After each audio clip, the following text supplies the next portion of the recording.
Hi, this is Attorney Mike Grevin coming to you from Chicago as usual, and today we're going to visit our good friend Judge Mindy Glazer, or Glazier. I'm not sure, it's Glazer. Doesn't matter. We're going to take a look at her bond call yet again and discuss the felony murder rule. Let's do it.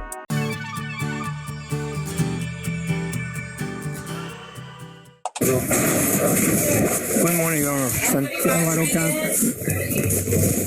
on behalf of the state of Florida. Yeah, speaking. You need to stand behind the microphone. Jose Alorgui for Mr. Rodriguez. Thank you. Sir, you were arrested for second-degree murder with a deadly weapon and possession of cannabis with intent to sell. And I think we reset this from yesterday so that he can have his attorney present. That's what I understand. Thank you, Judge. Great. You're here from the state? Yes, Your Honor. What do you want to say?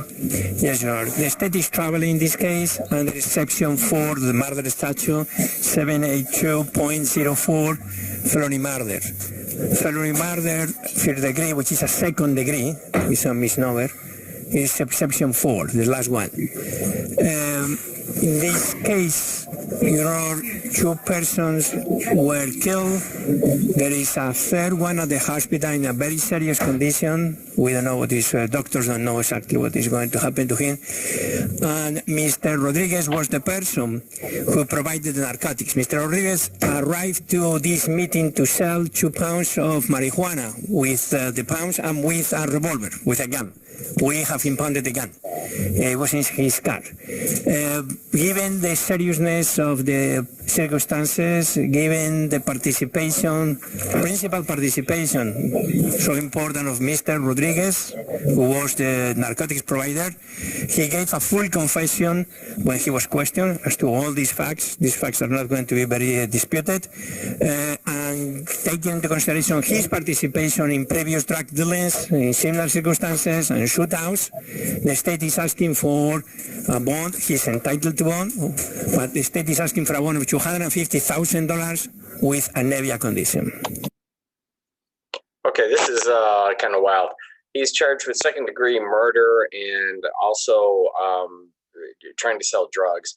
And the prosecutor is saying that they have a confession from him, and he's saying he did all this stuff. That doesn't seem to make sense. I've seen the rest of the video. He doesn't seem to go along with that idea. But well, let's go forward here and we'll see. Okay, and you say I'll let you ask questions as well or respond, sir. But I'm just trying to find out the statute you're traveling under is 782.04. 782.04.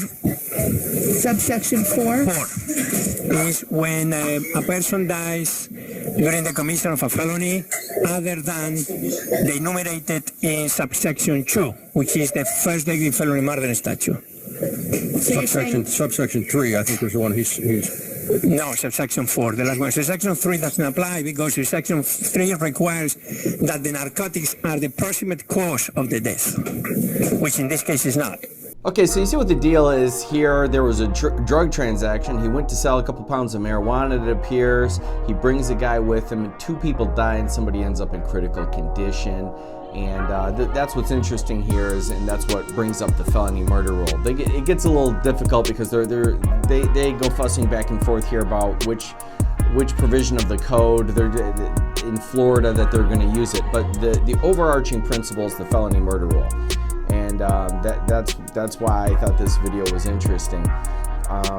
So he's in and he provides marijuana for a drug sale, but he doesn't pull the trigger, he doesn't kill anybody, yet he's being charged with murder. And how is that possible? Well, it's possible through the felony murder rule.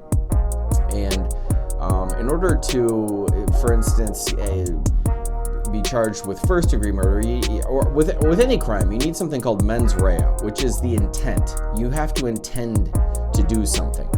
And in this case, they've got a confession. He intended to sell drugs, and that's illegal. So he has the mens rea for that.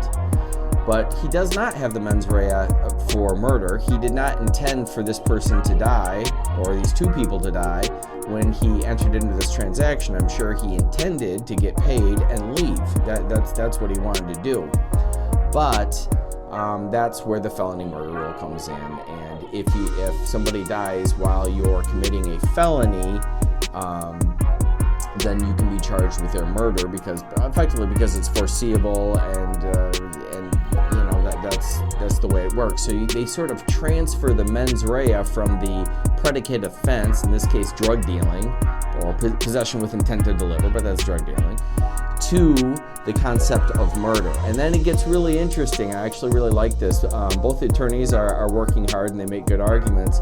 The judge actually pulls the criminal code out on the bench, and they are really hammering out which provision or whether or not this felony murder rule applies in Florida.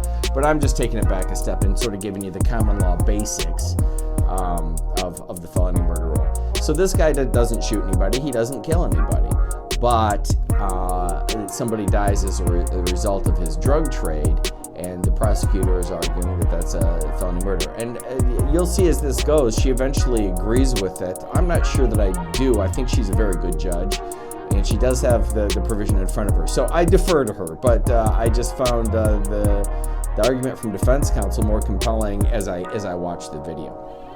It was a shootout. Okay, so you're saying it should be the correct charge is not second-degree murder, but that it should be felony murder? Felony murder, third degree, which is a second-degree felony. I understand. Thank you. Okay, so here he says that he's trying to amend the charge to felony murder, and that's what's sort of the whole point of this video is. I'll put the common law version of felony murder up here. He's citing the Florida statute, which is a codified version of that, and we'll see how it progresses. Counsel. Judge, when I referred to subsection 3, and here's why I don't think it falls under any of these statutes. Subsection 3 says that it's a felony murder if it happens during these particular listed felonies that are aggravated type of felonies, and the murder has to be committed by anybody present if it's a certain aggravated felony that's being committed. Now, subsection 4, which is what he is apparently his theory is under, is when it is any felony other than those aggravated felonies. But if you read it, it says the unlawful killing of a human being when perpetrated without any design to effect death by a person engaged in the perpetration. So it has to be, that's sort of an accidental death by the person perpetrating the sale of the cannabis. This was not an accidental death by Mr. Rodriguez. This was an intentional shooting by two people other than Mr. Rodriguez during the commission of this non-aggravated felony. To give you a moment to read that statute because it clearly doesn't apply. Well, what about under what he can be charged for his conspirators or the other defendants? Well, I think this is the statute. I understand, Judge, and I read the statute carefully, and This is interesting. So the prosecutor wants to charge him with felony murder, and they've got two different kinds. One is if there's a list of felonies that this doesn't qualify for. Then if somebody dies in the commission of that felony, anybody there might be guilty of felony murder who is engaged with criminal activity. But then selling cannabis is not on that list, and that's what this guy was doing. He was selling cannabis.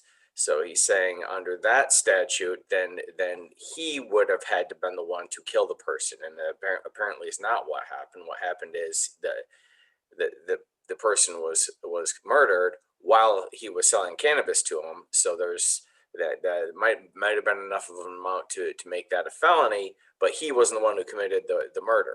And since it's not on the scheduled for the special felonies that in Florida, then it doesn't fit either one of those categories. That's the argument that the defense attorney's making. I think it's pretty clear, especially read in conjunction with the section number 3. I will disagree with that. Third degree felony, second degree happens when a murder occurs during the perpetration of any other felony than the enumerated felonies.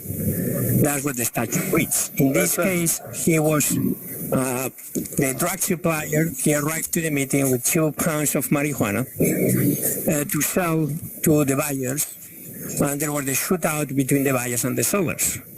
So he was engaged in the perpetration of a felony, which is possession with intent to sell, or actual sale of narcotics. That's the felony.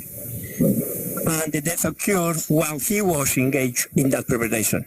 Doesn't have to have any intent to kill, doesn't have to shoot anyone. This is the scenario in which somebody is fleeing a car for the commission of a felony and runs over an old person and kills that person. I mean, those situations happen quite frequently, and that's the statute that applies to those situations. Counsel, any response? No. I would have a response if you find probable cause to the amount that you may set in the bond. All right, very well. I appreciate the argument that you've both made. Thank you. It's not an easy type of analysis here. However, carefully looking at 782.04, I think the state has set forth a case, there's set forth probable cause for the charge of the felony murder, because it's a murder in the 3rd degree and constitutes a felony of the 2nd degree based on what the underlying offenses of the sale, intent to sell the marijuana. So do you want to tell me now what you believe the bond amount should be? Yes, Your Honor. Well, I'm not familiar with that particular statute, but the judge seems to think, at least for purposes of probable cause, that felony murder's on the table here. So she's reading it. She's reading the statute as she makes the ruling. So she's heard the facts, and that's the way she sees it. $250,000 with an AVIA. And the reason being that number one, the seriousness of the offense. 2 persons are dead. Another 3rd person is at the rider, shot in the abdomen in a very serious condition. That's number one. Number 2, the participation of the offender. The offender arrived is the person who provides the narcotics.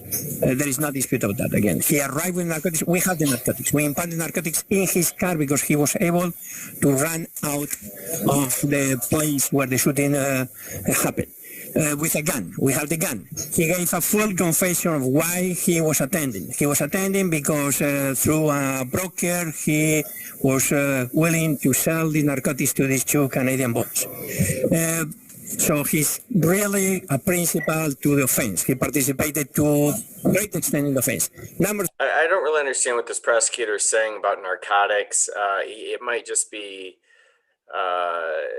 just the semantics, but he keeps talking about narcotics, but then he says even during, they charged him for trying to sell cannabis, which is not narcotic. And I don't know, unless they're classifying that under some statute that it falls under a classification of narcotic. It generally wouldn't pharmaceutically, but okay.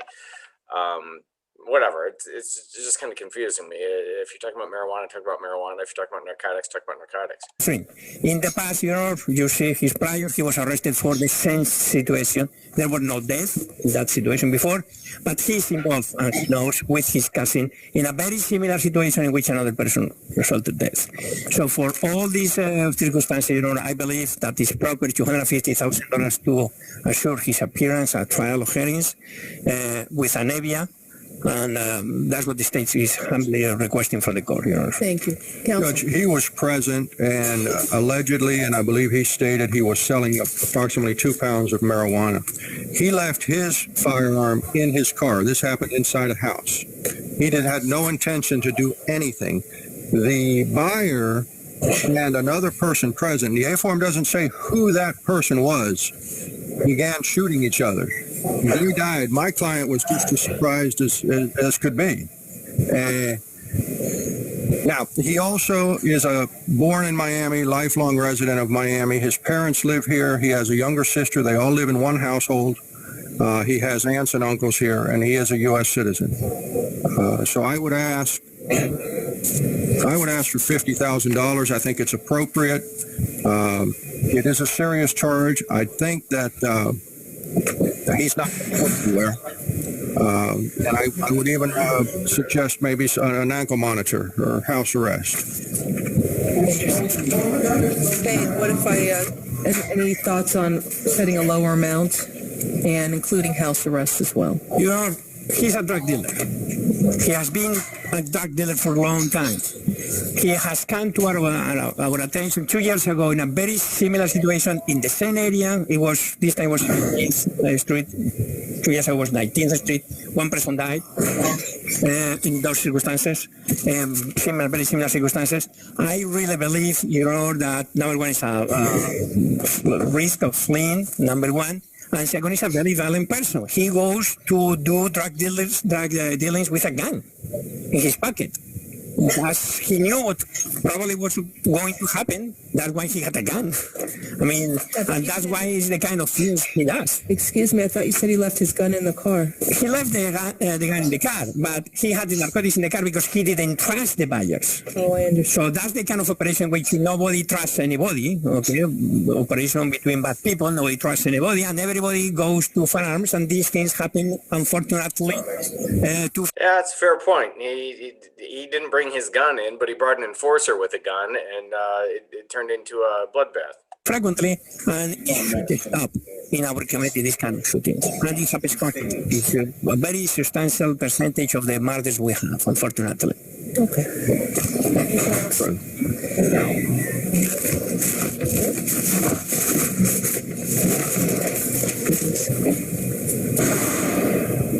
All right. Never mind. Go ahead. Anything else, sir? I'm sorry. No, Judge, the state's requested amount is not feasible for this. You're going to say it's tantamount to no bond. Yeah.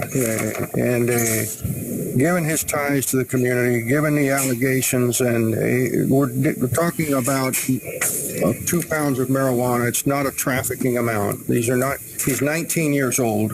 His family resides here and has for the last 20 years. If I could say something, his family was here when he was a drug dealer. He resided at the same place than his family when he was a drug dealer with a gun. So why he's going to change now and he's not going to be a danger to the community? I understand. I'll set his bond at $150,000 with the Nebbia hearing. I don't know what a Nebbia hearing is. That's local, whatever. It would make sense. I could look it up. But I don't understand the prosecutor's last argument either. He's saying he was a drug dealer before. He's a bad guy, effectively. But what his counsel was saying, he has family here and he's a citizen because he's trying to make the case that he's not a big flight risk. So the prosecutor just kind of takes that opportunity to beat him up and say, hey, he's a drug dealer and a bad guy. Yeah, I guess it makes sense, but it's not responsive to the prior argument. And plus house arrest. Thank you, Your Honor. Thank you, Judge. Thank you. Judge. Oh. Does count one, Your Honor? You know what? Count one. I'll set at $140,000, and count two I'll set at $10,000. So the total bond is $150,000 with a Nebbia hearing. Thank you, Your Honor. Thank you both. With the Nebbia plus house arrest. Plus house arrest, he can work only. Otherwise, it's total lockdown. Have a good day, sir. Here at Law Talk, we do a lot of videos answering common legal questions. We also do reviews of law in the movies and then on TV. We also share some of our more interesting cases. We're always putting out new videos. So if you like that, please hit like, subscribe, and ring the bell.